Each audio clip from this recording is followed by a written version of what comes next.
जीवन के 5 भाग हैं। 5 चीजें मिलकर के जीवन कहलाता है। आप लोग अक्सर ये शब्द सुनते होंगे, जीवन है, आत्मा है, सुनते हैं ना आप लोग। लेकिन जीवन और आत्मा में भेद क्या है, इस भेद को भी समझ लेने में, इसको समझ लेने से आपका जीवन और सरल हो जाएगा, आपका समझना और सरल हो जाएगा कि जीवन क्या है और आत्मा क्या है। आत्मा एक अंश है जो परमपिता परमेश्वर से अलग होकर के साक्षी भाव में पूरी सृष्टि में विद्यमान है। अगर कोई साक्षी भाव में है, अगर कोई दृष्टा है, तो वो केवल आत्मा है। बाकी सब करता है, भोगता है।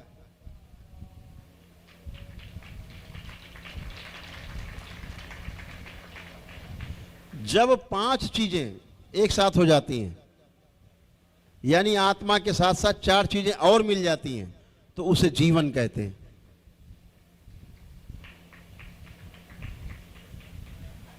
आत्मा के साथ बुद्धि, चित्त, वृत्ति और मन जब ये लग जाते हैं तो इसे जीवन कहते हैं।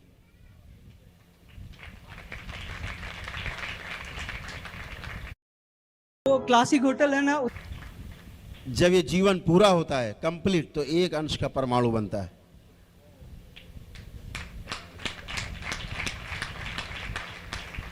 ऐसा नहीं है कि आप एकदम से मनुष्य शरीर में प्रकट हो गए। कभी आप कोई पदार्थ रहे होंगे, धातु, मिट्टी, सोना, चांदी, कभी पेड़ पौधे रहे होंगे, कभी जीव जंतु रहे होंगे, आज मानव शरीर में। जब आप मानव शरीर में हैं तो आपका जीवन पूरी तरह से कंप्लीट बैठा हुआ है और आपकी कल्पनाशीलता और आपकी कर्म स्वतंत्रता आपके पास है। कर्म की स्वतंत्रता तो मनुष्य के पास है, ध्यान रखना, लेकिन फल भोगने के लिए भी तैयार रहना। ये भोगना ही पड़ता है मनुष्य को।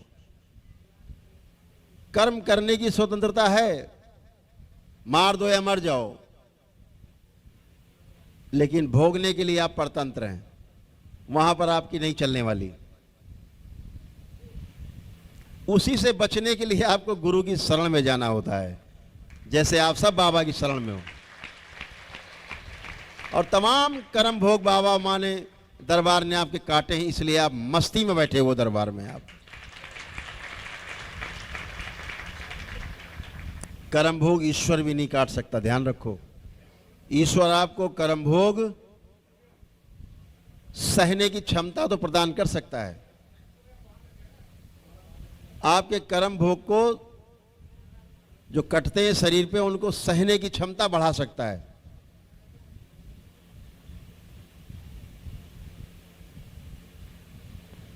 छीण कर सकता है, थोड़ा कष्ट को कम कर सकता है, लेकिन ईश्वर आपके कर्म भोग को भी नहीं काट सकता।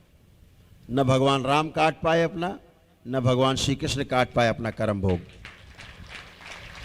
उदाहरण है, इसके नीचे तो सभी कुछ है, सब कोई है। एक पूर्ण गुरु है केवल, जो काम ईश्वर नहीं कर सकता वह केवल पूर्ण गुरु कर सकता है। आपके कर्म भोग क्षण में काट सकता है।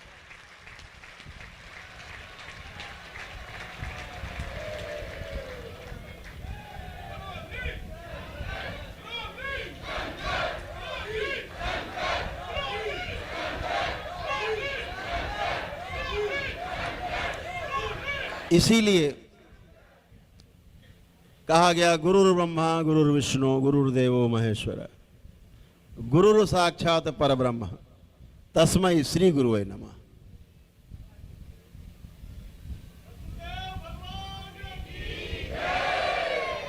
आपके कर्म भोग काटने का काम सिर्फ आपका पूर्ण गुरु कर सकता है, क्षण में मिटा सकता है आपके कर्म भोग।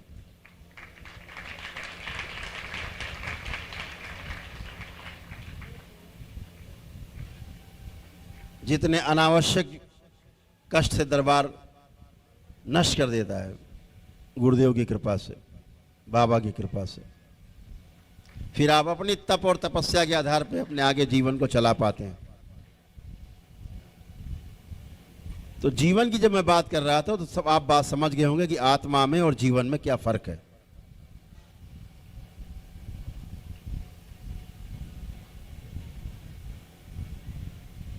जीव जंतु, उनमें भी जीवन है।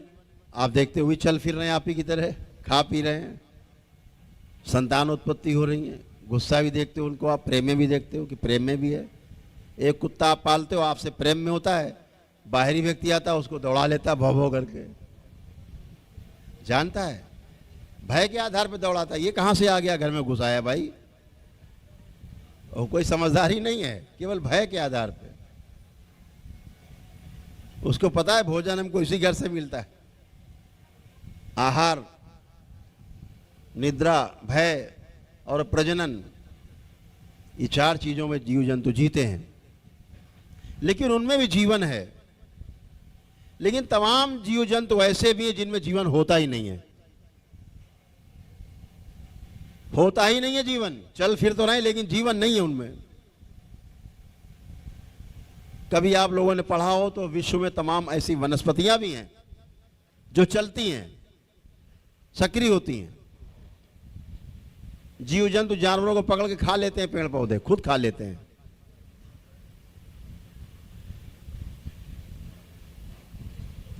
तो अगर उनमें जीवन नहीं तो फिर क्या है? जीवन नहीं तो फिर क्या है उनके अंदर? कैसे चल रहे हैं? आप कैसे पहचानेंगे किस जीव जंतु में जीवन है और किस जीव जंतु में जीवन नहीं है? कैसे पहचानेंगे आप? किसी के पास पहचान करने का तरीका है? बड़ा सरल है, बहुत सरल है। आपके सामने जीव जंतु घूम रहे हैं, टहल रहे हैं, आप देख रहे हैं, इनमें जीवन है कि नहीं, कैसे पहचानेंगे? बहुत सरल है, एकदम सरल। जैसे आप गाय को बुलाते हैं, आप बुलाते हैं ना, आओ आ जाओ आ जाओ खा लो, आप रोटी गुड़ खिला देते हैं। आती नहीं आती गाय चल के? आप बुलाते हैं तो आती कि नहीं आती? आती। कुत्ता खड़ा हो, आप उसे दिखाओ कुछ खाने के लिए, पुचकारते हो, बुलाते हो, आ जाता है, आता है, आप खिला देते हो।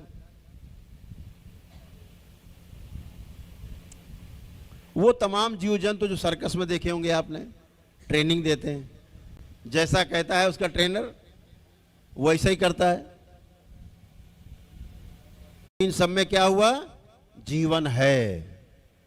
यानी आपके अंदर बैठे हुए जीवन के संकेतों को उसके अंदर बैठा हुआ जीवन समझ रहा है, तो वो आपकी तरह आपके कहने के अनुसार वो चल रहा है। आप कहते हो चलो यहां से, चलो चलो बाहर चलो, तो चला भी जाता है। लेकिन आपके कमरे में बिच्छू घुस जाए, आप उससे कहो भैया बाहर चलो, मच्छर घुस जाए कि भैया बाहर चलो, मक्खी आ जाए भैया बाहर चलो, जाएगी? नहीं जाएगी। आप मक्खी को बुलाओ, आओ आओ, नहीं आएगी, नहीं आते।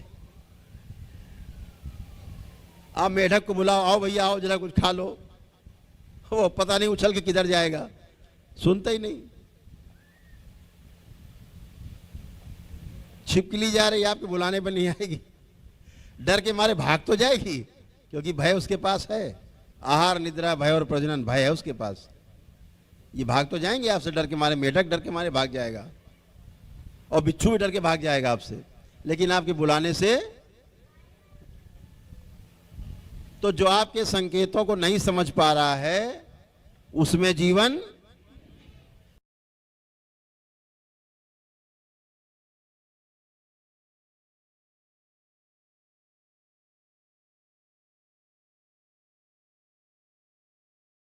केवल आत्मा है।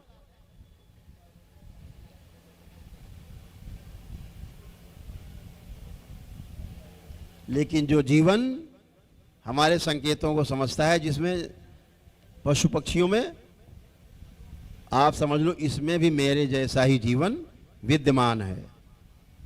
इसीलिए जीव हत्या पाप कहा गया है, क्योंकि हमारा जैसा ही जीवन उनमें भी विद्यमान है।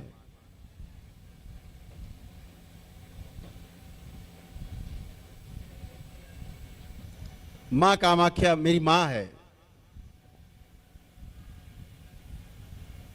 हम सबकी मां है,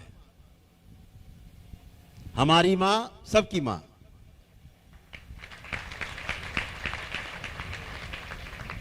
हमार मां सवार मां। लेकिन मैंने वहां का भी विरोध किया कि बलि प्रथा यहां बंद होनी चाहिए, धर्म के नाम पर हिंसा नहीं होनी चाहिए।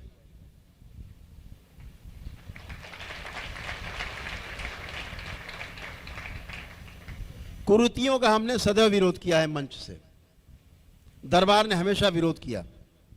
अनावश्यक पूजा पाठ, गंदी पूजा पाठ से आपको दूर रखने की हमेशा कोशिश की दरबार ने। लोगों को लगता था कि गुरुजी क्यों बोलते हैं मंदिरों के बारे में ऐसा, क्यों बोलते हैं मूर्तियों के बारे में ऐसा। शास्त्रोक्त नहीं है इसलिए बोलते हैं। हमारे महापुरुषों ने इसकी आज्ञा नहीं दी है, अनुभव के आधार पे। इसलिए दरबार भी आपको आज्ञा नहीं देता गलत काम, गलत पूजा पाठ के लिए। ऐसे मंदिरों को बिल्कुल हटा देना चाहिए जो अप्रतिष्ठित मूर्तियां पूजा पाठ कराते हैं। हमने इसीलिए उसी आधार पे तमाम मजारों के लिए हमने बात की, हटा देना चाहिए, नहीं करना चाहिए पूजा पाठ। हमने धर्म के आधार पे कभी अलग अलग नहीं किया है। जो वास्तविक धर्म है उसको तो समझा ही नहीं लोगों ने भी, उसको समझने में किसी को रुचि नहीं है। संस्कृतियों में रुचि है, हमारी संस्कृति तुम्हारी संस्कृति से ज्यादा बेहतर है, हमारा खान पान तुम्हारे खान पान से ज्यादा बेहतर है, हमारी सोच तुमसे ज्यादा बेहतर है। इस पे तो बहुत बात की है, लेकिन धर्म है क्या इस पर बात नहीं की कभी। इसी को धर्म मान लिया। 5 वक्त नमाज पढ़ने को धर्म मान लिया, सुबह शाम घंटी हिला करके पूजा करने को धर्म मान लिया, चर्च में जाकर के प्रेयर करने से इसी को धर्म मान लिया। भ्रमित हो गए, भ्रमित रहेंगे। ये शरीर के आधार पे सारे काम हो रहे हैं, शरीर को देख करके, छोटा बड़ा, तेरा मजहब छोटा मेरा धर्म बड़ा। हमेशा छोटा बड़ा रहेगा, हमेशा वहां एक दूसरे को सुख नहीं पहुंचा सकते, ना सुख मिलेगा। जब आप जीवन के आधार पे देखेंगे, सनातन के आधार पे आप देखेंगे, सनातन है क्या, यही हमारा धर्म है। सनातन ही धर्म है इस संसार में, दूसरा कोई धर्म नहीं। बाकी सब संस्कृतियां हैं। हमने अपनी देश काल परिस्थितियों के आधार पर अपनी अपनी संस्कृतियां हमने निर्मित की। हमारे महापुरुषों ने हमारे स्वास्थ्य के लिए तमाम चीजें हमें समझाई, बताई, लिपिबद्ध कर गए, लिख गए, ये करना है, ये नहीं करना है।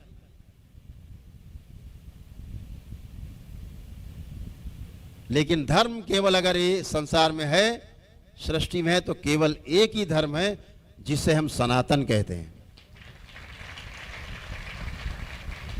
हिंदू होना हो, सनातनी होना अलग अलग विषय है।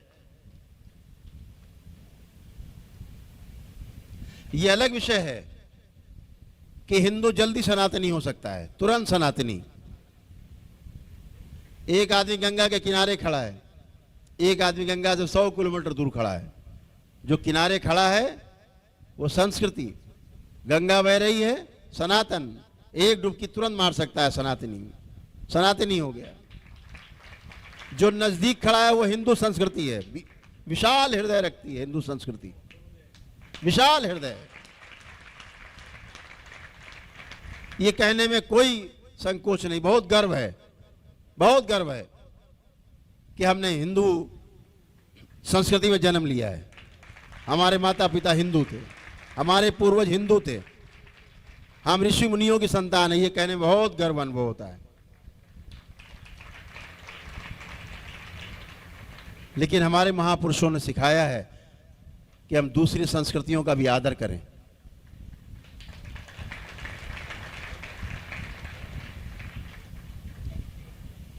है क्या सनातन? सनातन क्या है? हवा चल रही है, सनातन है। पेड़ पौधे, वनस्पति जगत, पूरा पदार्थ जगत, पहाड़, समुद्र, धरती, आकाश, अग्नि, जल सदा से था, है और हमेशा रहेगा। यही सनातन है। सनातन कभी बट नहीं सकता। सनातन कभी एक का नहीं हो सकता। सनातन सबका है, चाहे मुस्लिम भाई हो, चाहे क्रिश्चियन भाई हो, चाहे वो बौद्ध हो, चाहे वो सिख हो, कोई भी मतावलंबी हो, सब पहले सनातनी है। इस बात को ध्यान रखना, माने या ना माने। ये जो 5 तत्व हैं यही सनातन है। हम कहते हैं अपने मुस्लिम भाइयों से, सनातन से अलग होके दिखाओ। हवा छोड़ दो, मत लो। पानी छोड़ दो, मत प्रयोग करो। अग्नि का प्रयोग मत करो। सूरज को मत देखो, सूरज का लाभ मत लो, चंद्रमा का लाभ मत लो। नहीं कर सकते। सनातनी है लेकिन मानते नहीं है।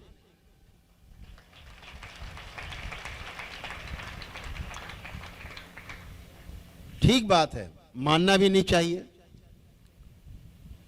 जब तक जान ना जाओ चीज को तब तक मानो भी नहीं। आपने दरबार को पहले माना, मानने के आधार पे आए कि दरबार से जुड़े और जान गए। अब जानने के आधार पे आप जुड़े हुए हो। धरती की कोई ताकत उपलब्ध नहीं है इस धरती में जो आपको दरबार से अलग कर दे।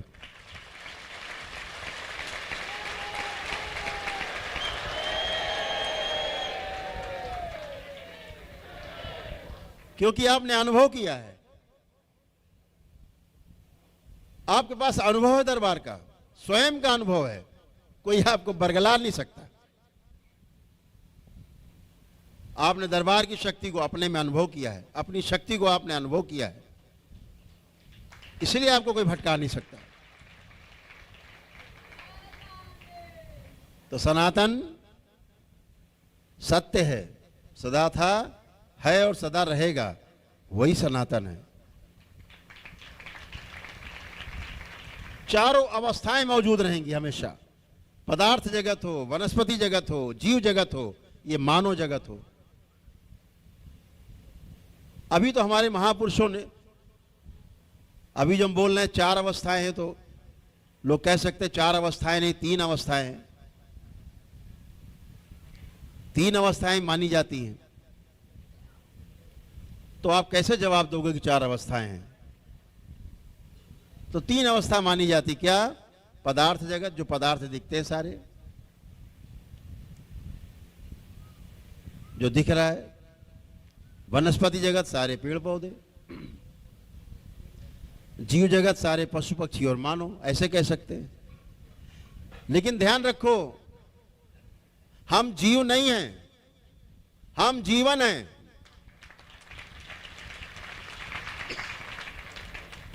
और ये जो जीवन बैठा है इसके अंदर जागृत होने के लिए बैठा है, इसी आशा में बैठा है, मनुष्य शरीर में। जीव और जीवन में फर्क है। मैंने अभी आपको बताया कि जो जीव है उसके पास कल्पनाशीलता और कर्म स्वतंत्रता नहीं है। हाथी क्या कर सकता है बेचारा? अपने जीवन काल में 2, 4, 500, 1000 वृक्ष खा लेगा तोड़ ताड़ के, लेकिन वृक्ष नहीं गिराता हाथी, शाखाएं तोड़ता है, फल फ्रूट खा लेता है तोड़ के। कितने तोड़ लेगा वृक्ष? लेकिन एक आदमी में इतनी शक्ति है, पूरे संसार को जला के खाक कर सकता है, पूरे पेड़ पौधे खत्म कर सकता है। और इसी मनुष्य में वो शक्ति है कि एक मनुष्य करोड़ों अरबों वृक्ष लगा सकता और लगवा सकता है। ये काम हाथी नहीं कर सकता, शेर नहीं कर सकता, क्योंकि उसके पास कल्पनाशीलता नहीं है। कर्म की स्वतंत्रता भी उसके पास नहीं है। इस आधार पर हम बाकी जीवों से मानव अलग है, क्योंकि मानव के पास कर्म स्वतंत्रता और कल्पनाशीलता है अपने मेधस के आधार पे। हमारा जो मेधस स्थिर है यहां पर, इस मेधस के आधार पर हमारी कल्पनाशीलता और कर्म स्वतंत्रता हमारे पास है, क्योंकि हमारा मेधस सक्रिय है। मेधस जीव जगत के पास भी है, लेकिन उसका मेधस सक्रिय नहीं है।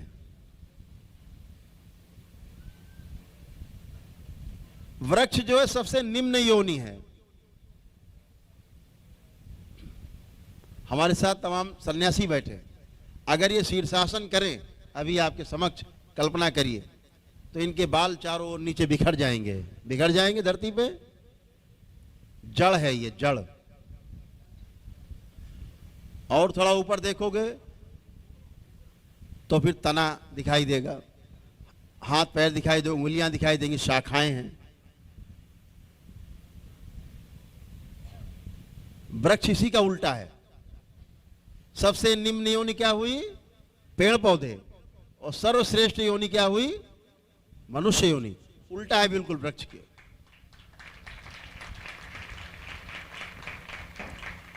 जब वनस्पति जगत से आप सब गुजरे, कभी कोई वृक्ष रहे, कभी कोई फल फ्रूट आपसे निर्मित हुए, बने इस सृष्टि में। धीरे धीरे आपका निर्माण होता गया, आगे बढ़ते गए। तो इस तरह के जीव मौजूद हैं जिनकी रीढ़ की हड्डी नीचे की ओर झुकी हुई है, धरती की ओर मुंह करके चलते हैं, धरती की ओर मुंह करके चलते हैं। जैसे सुअर, सबसे नीचे झुकी हुई रीढ़ की हड्डी है, पृथ्वी की तरफ सिर झुका हुआ है। अभी ये निम्न योनि जो थोड़ा ऊपर उठा है। धीरे धीरे रीढ़ की हड्डी सीधी वाले जानवर मिलेंगे, घोड़ा वोड़ा मिलेगा आपको सीधा, शेर एकदम तन के चलता है सीधा। धीरे धीरे सीधे में आप जिराफ मिलेंगे, ऊंट मिलेंगे, गाय मिलेगी सिर उठा के चलने वाली, देशी गाय। ये श्रेष्ठ योनि है जीव जगत में। फिर आया मनुष्य, जिसकी रीढ़ की हड्डी एकदम सीधी हो गई है, एकदम सीधी ऐसे हो। तो पेड़ पौधों से यात्रा शुरू होकर के आपकी मनुष्य योनि में आप सर्वश्रेष्ठ योनि मिली है आपको।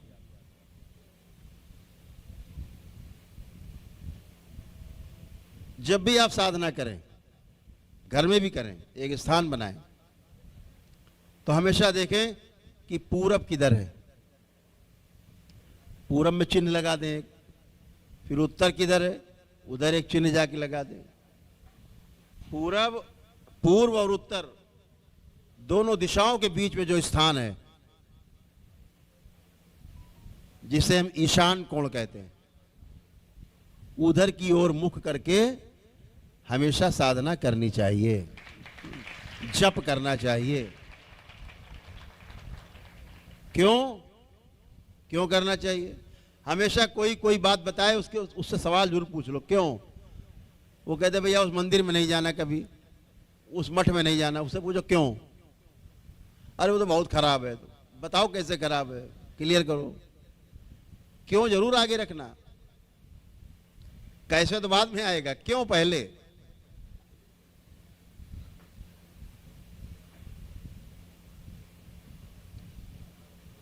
तो आप हमेशा जब उधर की ओर बैठते हैं, ईशान कोण की ओर, उस समय आपका शरीर और जीवन का तालमेल 0 डिग्री पे होता है। कोई भार नहीं होता। और जब भी आप लेट जाएं, दंडवत करें, सुबह प्रार्थना पूजा, तो आप उसी तरफ लंबे लंबे लेट जाते हैं, तो रीढ़ की हड्डी आपकी एकदम सीधी उसी की तरफ होती है। आपका जो आपका कहा गया ना, महापुरुष कहते हैं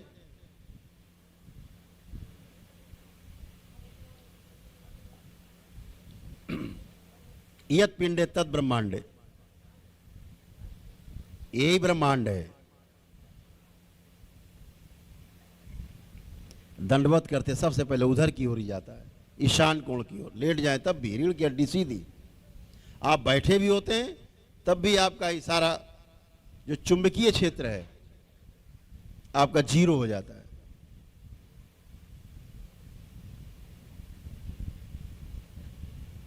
तो हमेशा आपकी जो साधना है, ध्यान है, जप है, उस तरफ ही मुख करके ही करना चाहिए आपको।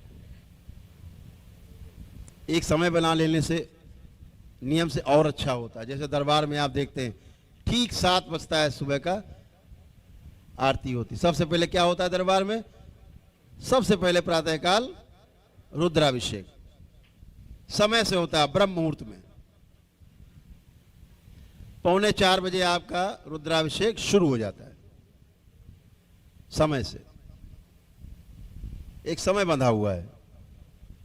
ये सूक्ष्म जगत आपकी प्रतीक्षा करता है क्योंकि आपसे जुड़ा हुआ है।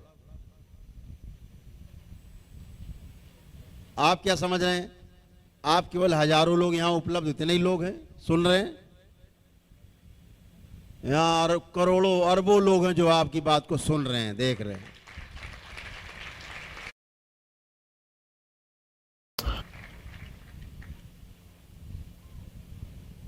इस धोखे में कभी मत रहना कि हम जो कर रहे हैं कोई देख नहीं रहा है।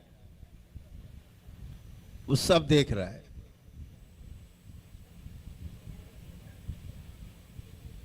इसीलिए दरबार आपको तुरंत बता देता है। गड़बड़ करके आते हो बता देता है, तुमने ये गड़बड़ किया।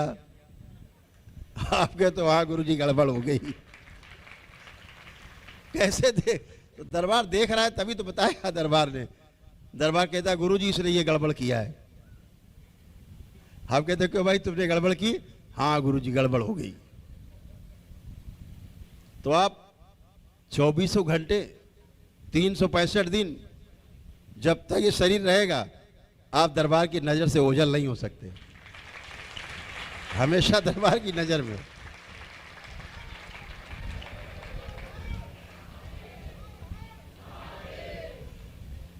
भोलेनाथ के, माता कामाख्या के, बाबा और मां के सीसीटीवी ऑन है बिल्कुल। आपके साथ ही साथ रहते हैं, साथ साथ।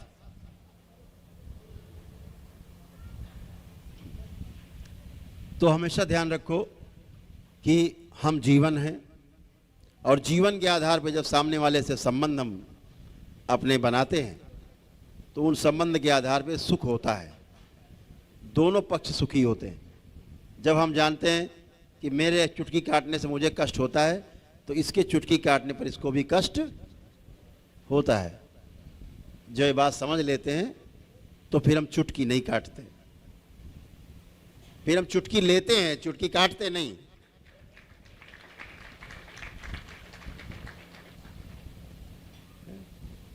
तो इसलिए ध्यान साधना एक वो उपाय है जिस उपाय से आप भी आगे बढ़ सकते हो, आपका परिवार आगे बढ़ सकता है, आने वाली पीढ़ी भी इसे अपना के आगे बढ़ सकती है, ईश्वर की प्राप्ति हो सकती है। और ईश्वर की प्राप्ति हमारा जो है यही लक्ष्य। ईश्वर है क्या?